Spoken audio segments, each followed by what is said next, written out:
ಪದೇ ಪದೇ ಕಷ್ಟಗಳು ಬರುತ್ತಿವೆ ಅಂದರೆ ನಿಮ್ಮ ಹಣೆಬರ ಸರಿ ಇಲ್ಲ ಅಂತ ಅಲ್ಲ. ಮುಂದೆ ನಿನಗೋಸ್ಕರ ತುಂಬ ಒಳ್ಳೆಯ ದಿನಗಳು ಕಾಯುತ್ತಿವೆ ಎಂದರ್ಥ. ತೋರಿಕೆಯ ಜೀವನ ನಡೆಸಬೇಡಿ, ಅದು ನಿಮ್ಮ ವ್ಯಕ್ತಿತ್ವವನ್ನು ಕಡಿಮೆ ಮಾಡುತ್ತದೆ.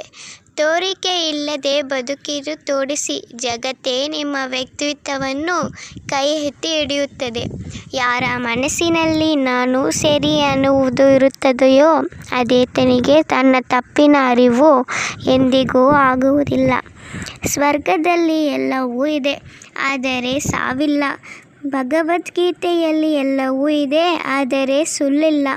ಈ ಜಗತ್ತಿನಲ್ಲಿ ಎಲ್ಲವೂ ಇದೆ, ಆದರೆ ನೆಮ್ಮದಿಯೇ ಇಲ್ಲ. ಇವತ್ತಿನ ಎಲ್ಲ ಮಾನವರಲ್ಲಿ ಎಲ್ಲವೂ ಇದ್ದರೂ ಶಾಂತಿಯ ಕೊರತೆ ಬಹಳ ಇದೆಯಲ್ಲ. ಹಣೆ ಬರಹ ಸರಿ ಇಲ್ಲ ಅಂದರೆ ಹಣೆ ಬೆವರು ಹರಿಸಿ ಎಲ್ಲವೂ ಸರಿ ಹೋಗುತ್ತದೆ. ನೀವು ಶಕ್ತಿತ ದಾರಿಯಲ್ಲಿ ನಡೆಯುವಾಗ ಎಡವಿ ಪಾತಾಳಕ್ಕೆ ಬಿದ್ದರೂ ನಿಮ್ಮನ್ನು ಮೇಲೆತ್ತಲಿಂದಲೇ ಶ್ರೀಕೃಷ್ಣ ಬಂದಿರುವೆ ಬರುತ್ತಾನೆ. ಎಷ್ಟೇ ದೊಡ್ಡ ವ್ಯಕ್ತಿಯಾದರೂ ಕೊಟ್ಟ ಮಾತು, ಇಟ್ಟಿರುವ ನಂಬಿಕೆ ಸುಳ್ಳಾದರೆ ಆತನ ಬೆಲೆ ಶೂನ್ಯವೇ ಆಗುತ್ತದೆ. ನಮ್ಮ ಜೀವನದಲ್ಲಿ ಸಂತೋಷದ ಸಂದರ್ಭಗಳು ಬಂದಾಗ ಅದನ್ನು ಮನಪೂರ್ವಕವಾಗಿ ಆನಂದಿಸಬೇಕು.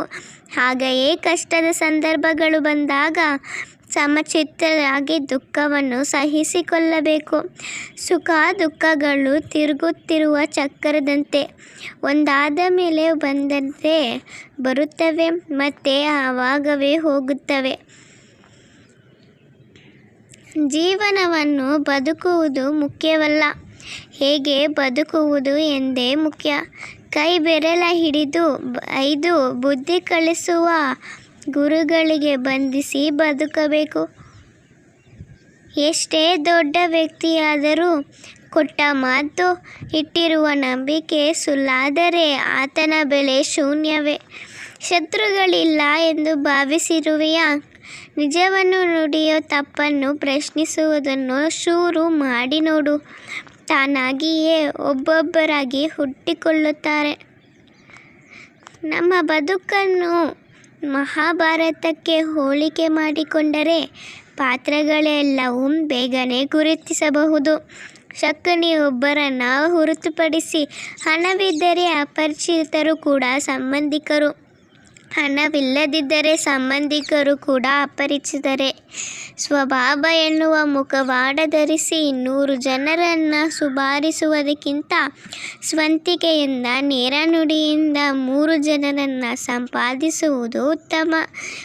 ಯಶಸ್ವಿ ವ್ಯಕ್ತಿಯ ಹಿಂದೆ ಒಂದು ನೋವು ತುಂಬಿದ ಕಥೆ ಇರುತ್ತದೆ. ಹಾಗೆಯೇ ಆ ನೋವಿನ ಕಥೆಯಿಗೂ ಯಶಸ್ವಿ ಅಂತವಿರುತ್ತದೆ. ಆದ್ದರಿಂದ ನೋವನ್ನು ಕೂಡ ಸ್ವೀಕರಿಸಿ ಯಶಸ್ಸಿನ ಕಡೆಗೆ ಹೆಜ್ಜೆಗಳನ್ನು ಇಡಿ.